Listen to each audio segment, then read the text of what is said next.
तुलसीदास ने लिखा है, सगुण ही अगुण ही नहीं कछु भेदा। साकार और निराकार में कोई भेद नहीं है। उभय हरे भव संभव खेदा। दोनों ही इस संसार के दुख को हरण करने वाले हैं। निराकार भी हरण करने वाला है और साकार भी हरण करने वाला है। और निराकार साकार दोनों का कॉम्बिनेशन हो, जो हम ब्राह्मण लोग कहते भी हैं, बाप दादा कंबाइंड हैं, लेकिन ब्राह्मण समझ नहीं पाते हैं कौन से बाप दादा। देवभान में रहने वाले ब्राह्मण को वंशावली समझते हैं, रामकृष्ण शरीरधारियों को, लेकिन वो बात नहीं है।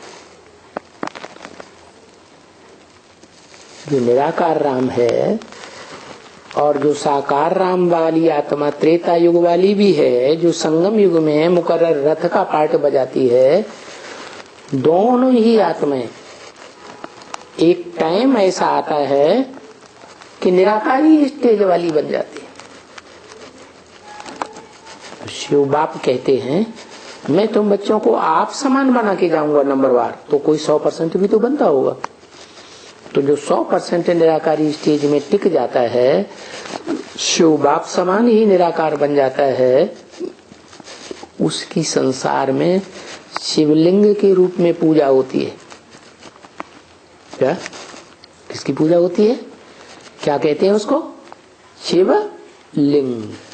अरे जो ओरिजिनल शिव है सदा कल्याणकारी है, कभी अकल्याणकारी बनता ही नहीं।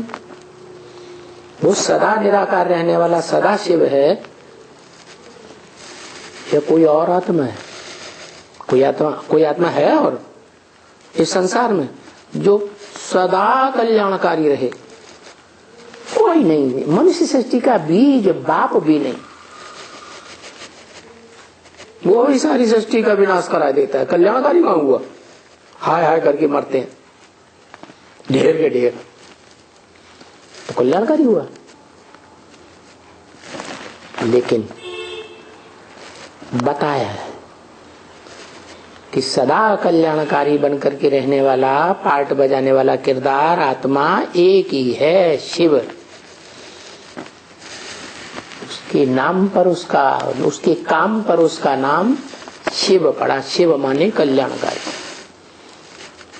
लेकिन शिव के समान एक आत्मा और भी है जो बन जाती है पुरुषार्थ करके।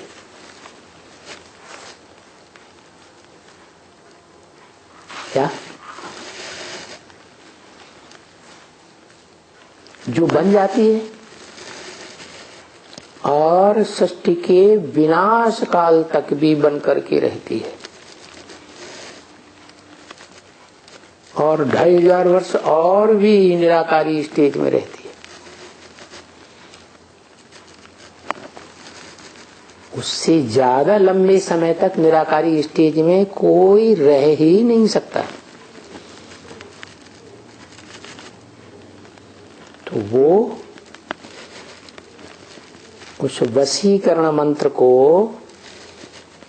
जो याद कहा जाता है, योग का मंत्र कहा जाता है, महामंत्र कहा जाता है, मन मना भव, मेरे मन में समा जा, वो कहने वाला शिव नहीं है। शिव को मन है?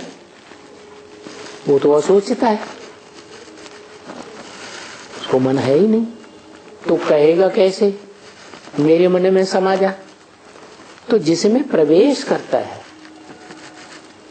वो साकार मनुष्य सृष्टि का बाप कहता है मेरे मन में समा जा। वो मनन चिंतन मंथन करने वाला मन भी है। मनुष्य सृष्टि के बीच में क्षिप्र बुद्धि तो है ही,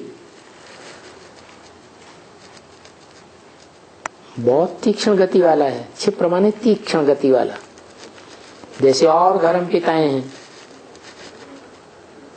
चाहे वो ब्रह्मा हो, अब्राहिम हो, बुद्ध हो, क्राइस्ट हो, कोई भी धर्म पिता हो,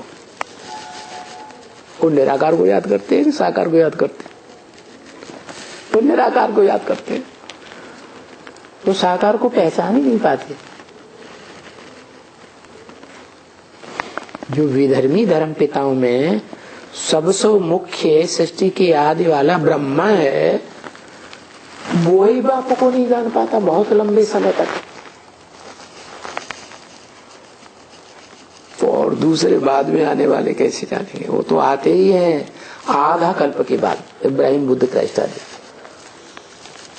तो जब बाप को जानते ही नहीं है तो याद कैसे करेंगे? न निराकार को सही तरीके से पहचान पाते, न साकार को पहचान पाते।